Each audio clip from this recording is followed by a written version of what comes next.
All right, so picture this. A future where everything that moves is robotic. Basically, right? Your car drives itself. You've got this robot that's tidying up your living room.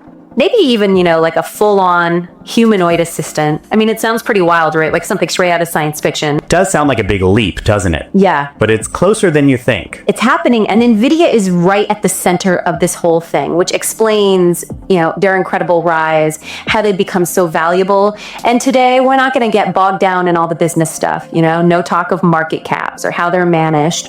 We're going deeper, right? We're going to unpack the vision driving this robotic revolution. That's right. And for that, we're tapping into a really fascinating conversation with NVIDIA's CEO, Jensen Huang. I'm really excited to dig into this. I think what's really key here is that we're focusing on the tech advancements, the how and the why behind all of this. We really want to understand, particularly in AI and robotics, how this tech is going to make a better future. Yeah, and to really understand the huge shift, we're going to break down the whole conversation into three main parts. So first, we're going way back. We'll be looking at the foundational insights that got us to this point. Then we'll move on to what's happening right now. How have these insights played out in the current tech world? And finally, we're going to peek into the future. What does Jensen Huang think is coming next? So to kick things off, let's rewind all the way back to the 1990s and the world of video games. Sounds good. So back then, game developers were really pushing the boundaries of computer graphics. They wanted to create these increasingly realistic visuals, but the hardware just couldn't keep up. Yeah, and it was right there that NVIDIA made a game-changing observation. Okay. They realized that in any given software program, there's this tiny bit of code, maybe around 10%, that's doing almost all the heavy lifting. Oh, wow. Like 99% of the processing in some cases. But crucially, they saw that this processing-intensive part could be done in parallel, all at once. And this was completely different from how the other 90% of the code worked, which was much more sequential. This is such a fundamental concept. This whole insight led to the development of the GPU, right? The graphics processing unit. Yeah. And it's designed specifically for these parallel operations, which is completely different from the CPU, the central processing unit, which is designed for sequential processing. And what's a good way to explain this? It's like, It's like, the CPU is like a really talented chef, right? And they're meticulously preparing each dish one step at a time. But the GPU, that's like having a whole team of cooks in a massive kitchen. Each person tackles a specific part of many dishes at the same time. Yeah, I love that analogy. And I think, do you remember that Mythbusters episode that NVIDIA likes to show? I think I do, vaguely. Yeah, so they had this robot firing paintballs, but just one at a time. That was supposed to represent the CPU. And then from the GPU, they brought up this huge robot that just unleashes this massive wave of paintballs all at once. It's a great visual for parallel processing. It's a great visual. Okay, so now NVIDIA has this powerful tech. But why start with video games? What was the draw there? That's a good question. So Jensen Huang talks about a few key factors. First, video games just naturally require a ton of parallel processing, right, to render those complex 3D graphics. Second, there was a real passion for the application itself, creating immersive virtual worlds that people would love. And maybe the most important strategic reason was recognizing the massive potential of the video game market. They saw it becoming the dominant form of entertainment. That's a depth. And that created this incredible flywheel effect. Basically, as gaming demand grew, it fueled the development of better and better GPU technology. And then, those advances unlock even bigger markets, allowing them to reinvest in R&D. It all started with the love of gaming, which is kind of amazing. It's funny because now we're seeing a sort of full circle thing where all those gaming advancements are feeding back into these other really important applications. And it's interesting because Jensen Huang also uses this phrase time machine when he talks about GPUs. What does he mean by that? He's talking about the power of accelerated computation. There was this quantum chemistry scientist, right? Yeah. And he said that NVIDIA's technology basically allowed him to finish his life's work within his lifetime. That's the time machine concept. By speeding up those computations so dramatically, GPUs let researchers see the results of their work way faster, almost like compressing time. Think about weather forecasting, for example. You can run these complex weather simulations on GPUs and predict patterns much more quickly than you could with CPUs alone. Same thing with self-driving cars. You can simulate tons of driving scenarios in virtual environments, which speeds up learning and development. So we've got parallel processing driving these incredible virtual worlds in gaming, and then that power starts to get recognized in all these other fields. But wasn't it pretty tricky to use GPUs for stuff other than graphics in the early days? It was. It was almost like researchers had to hack the system, right? Yeah, in the beginning, using GPUs for things beyond graphics was a very creative but also indirect process. It wasn't straightforward at all. So seeing that limitation, NVIDIA created CUDA, right? And that basically unlocked the full potential of GPUs, making them useful for all sorts of general purpose computing tasks. Exactly. And CUD made it so much easier to use. It let programmers use familiar languages like C to actually give instructions to the GPUs. So all of a sudden, this immense processing power became accessible to a much wider range of people. It wasn't just for graphics specialists anymore. So what was it that sparked the creation of CA? What was that aha moment? Well, it was a mix of things, actually. Okay. Jensen Huang calls it a soup of aspiration, inspiration, and even a bit of internal necessity. Interesting. One of the big external inspirations was this early work being done in medical imaging, specifically with CT reconstruction at Mass General. That really showed the potential of GPUs for doing all this parallel processing, but for applications beyond just graphics. And internally, NVIDIA was running into some problems of their own. They were trying to create these incredibly dynamic and realistic virtual worlds for their video games. And to do that, they needed to simulate complex physics, things like fluid dynamics and particle interactions. That sounds really complicated. Yeah, really hard to pull off just using graphics-focused tools. So you've got researchers kind of coming up with these workarounds, and NVIDIA's got their own challenges. It seems like the perfect time to come up with a unified platform like CDA. And didn't they have a hunch? Or was it more of a calculated bet that CDA was going to be big? I seem to recall it had something to do with the massive number of GPUs already being made for the gaming market. They did. Their thinking was that all the demand from the video game industry was going to make GPUs the most widely available parallel processors anywhere. So by creating CUDA, they could tap into this huge existing user base, giving researchers and developers a readily available platform. It was a gamble, but they were betting that by making this powerful technology more accessible, it would lead to a wave of innovation. Which of course it did. And then some. Big time. Which brings us to 2012 and the arrival of AlexNet. So what was so special about this AlexNet? So there was this big image recognition competition going on, right? And in 2012, a group of researchers submitted their entry, which they called AlexNet. It was a type of deep learning model, specifically a convolutional neural network. Right. And get this, their network blew the competition out of the water. It achieved a significantly lower error rate than any other entry. And what I find fascinating is that a key reason for AlexNet's success was that it was trained on a massive data set. And this was possible because of the parallel processing power of, you guessed it, NVIDIA GPUs. That's it.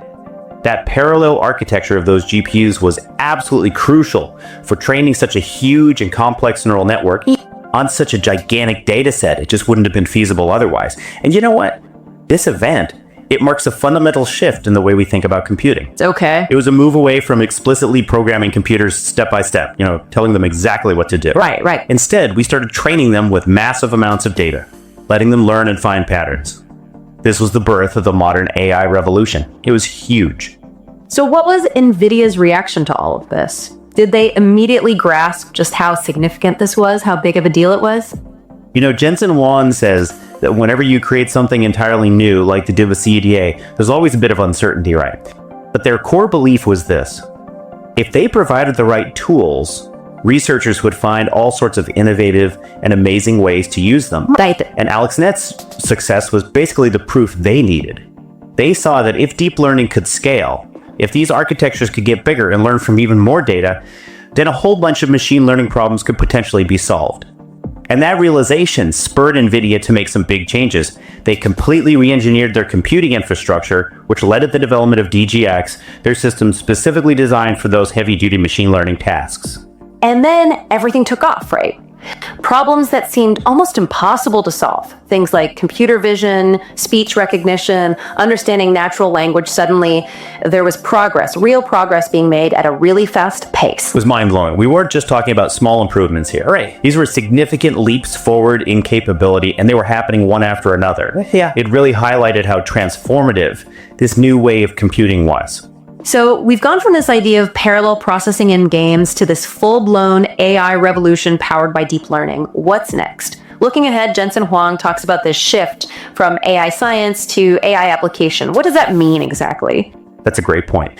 The focus over the past decade has been on developing the fundamental science behind these AI algorithms, the core research and development. But Jensen says the next 10 years will be about applying that knowledge to all sorts of fields. I'm talking about everything from digital biology and climate tech to agriculture, robotics, transportation, even education. It's about taking those super powerful AI models and actually using them to solve real world problems to improve people's lives. And one area that's particularly exciting is what they're calling physical AI. This covers all kinds of robots, from humanoid assistants to self-driving vehicles, even smart infrastructure. What's on the horizon in this field? What's coming next? What are the big changes we can expect? Okay, so traditionally, robots had to learn by actually doing things in the real world, right? Which is really slow. It can be dangerous, not just for the robot, but for the people and things around it. And there's just so many scenarios you can expose it to. But now, we're moving toward training robots in simulated environments, digital ones. It's called generative world simulation. So basically, you use AI to build virtual worlds from scratch. Oh, wow. This means you can train robots in a wider range of conditions, run tons more training cycles, and they learn way, way faster. Jensen Huang thinks this is going to be a huge turning point for robotics. And I know NVIDIA is building the tools to make this happen. So tell me about Omniverse and Cosmos. How do they fit in? So NVIDIA's Omniverse is this incredibly powerful 3D world simulator that's made specifically for training robot systems. Think of it this way. Developers can use it to create these hyper-realistic virtual environments where robots can learn and practice without any of the risks or limitations of the real world. Okay, so it's like a safe space for robots to learn. Exactly. And then building on that, they recently introduced Cosmos. And what Cosmos does is it takes those simulations and makes them even more realistic.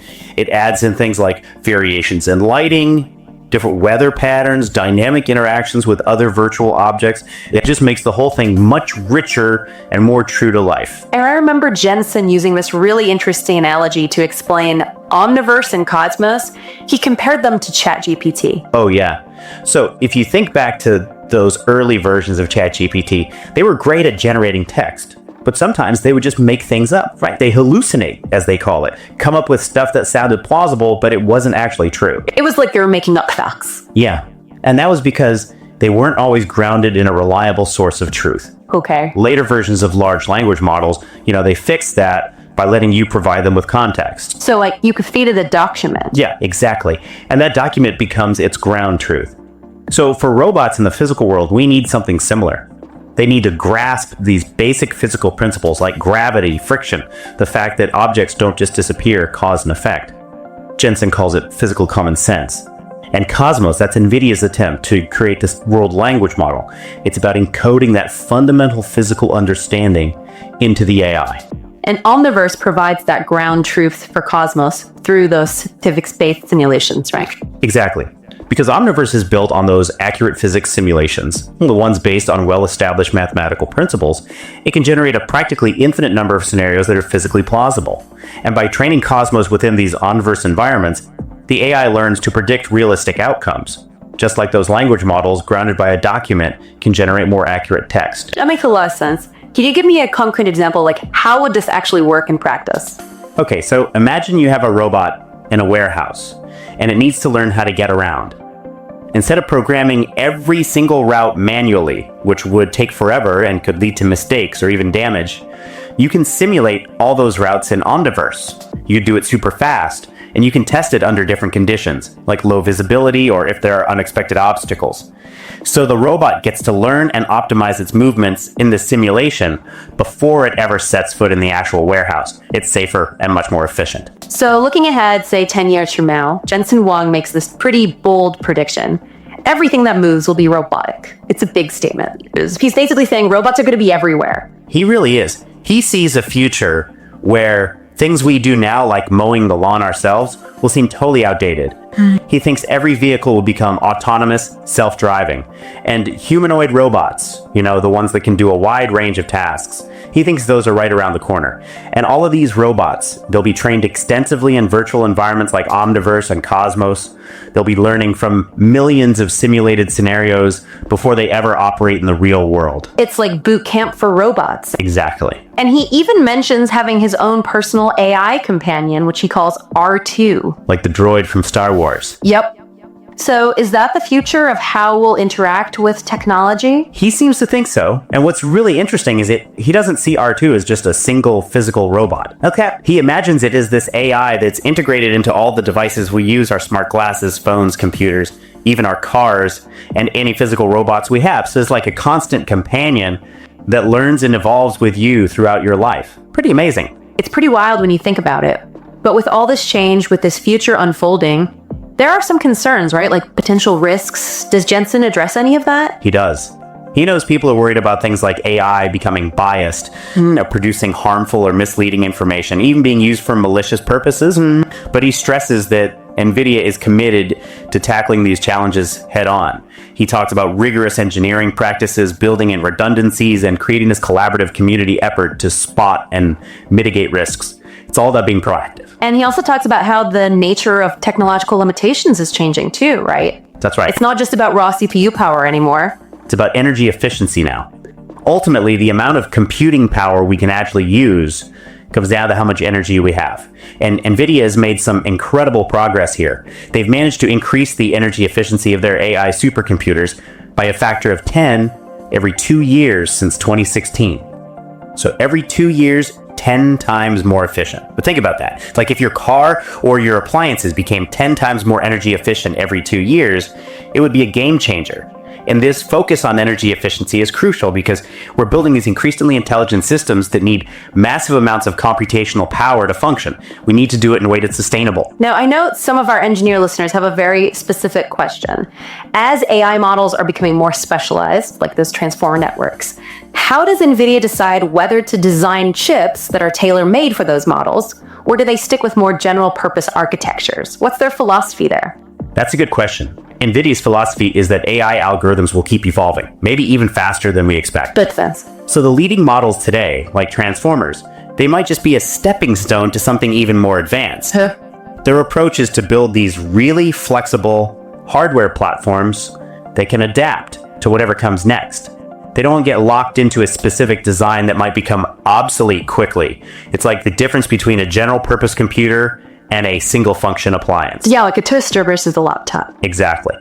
Imagine if you had optimized a computer for just one specific task 10 years ago. You would have missed out on all the amazing applications that have come out since then. And he even points out that current transformers have limitations. They don't handle very long sequences of information that well. And we're already seeing new attention mechanisms being developed, which just shows how fast this field is moving. And it's interesting that even though NVIDIA outsources the actual manufacturing of their chips, they still keep all the expertise in-house, right? All the deep knowledge of the physics and engineering behind it all.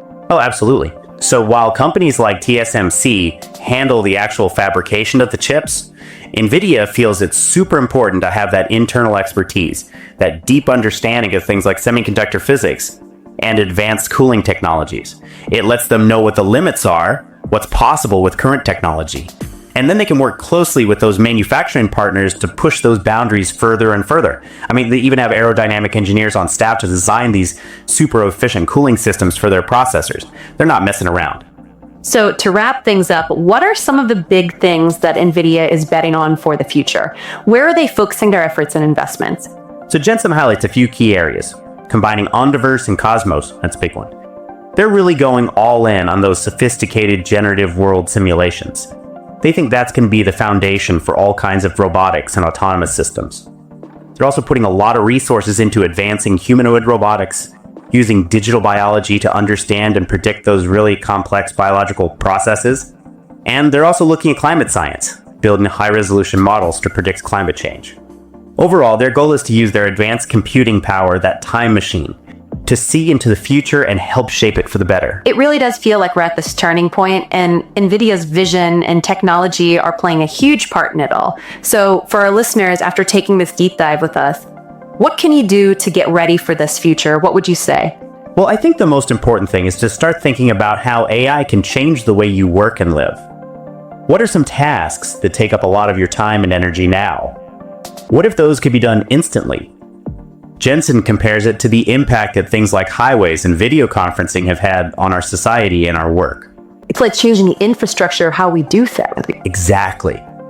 AI has the potential to augment our intelligence, take over the routine tasks, and free us up to focus on more creative, more ambitious endeavors. It's like having a team of incredibly skilled colleagues helping you out. And he's really encouraging everyone to start experimenting with these AI tools that are out there. Things like ChatGPT, Gemini Pro, Eloque. Those are good ones. Yeah, he's like, get in there and play around with them. See what they can do. He really is. And they're so much more accessible than traditional programming or computing skills. It's like having this super-powered assistant at your fingertips. He even mentions their latest graphics card, the GeForce RTX 50 series, and says it's like an AI supercomputer for your PC. It is pretty amazing. It enhances everything from gaming to creative applications. And for anyone who wants to go even deeper, there's the Mini DGX, which is like a personal AI lab. But at the end of the day, what's his main piece of advice? It's simple, really. He says you should always be asking yourself, how can AI make me better at what I do? And he doesn't care what your profession is. He sees this as the big question for our generation, just like previous generations had to figure out how to use personal computers. It's about embracing the possibilities and figuring out how to leverage this technology to your advantage. And looking back, what does he hope NVIDIA will be known for? What kind of impact does he hope they'll have made? He hopes they'll be remembered for making a real difference, for revolutionizing fields like digital biology, material science, robotics, and for making those powerful technologies available to everyone. He talks about how they started as a company focused on gaming graphics, and now they're at the center of shaping the future in all these profound ways. It's quite a journey. It is. It's amazing how this company, the one you maybe grew up playing games with, is now potentially shaping your future. It is pretty mind-blowing. Yeah, I should think. definitely does. All right. All right. Well, that's all the time we have for today. Thanks for having me. Thanks for joining us. It was fun. Until next time.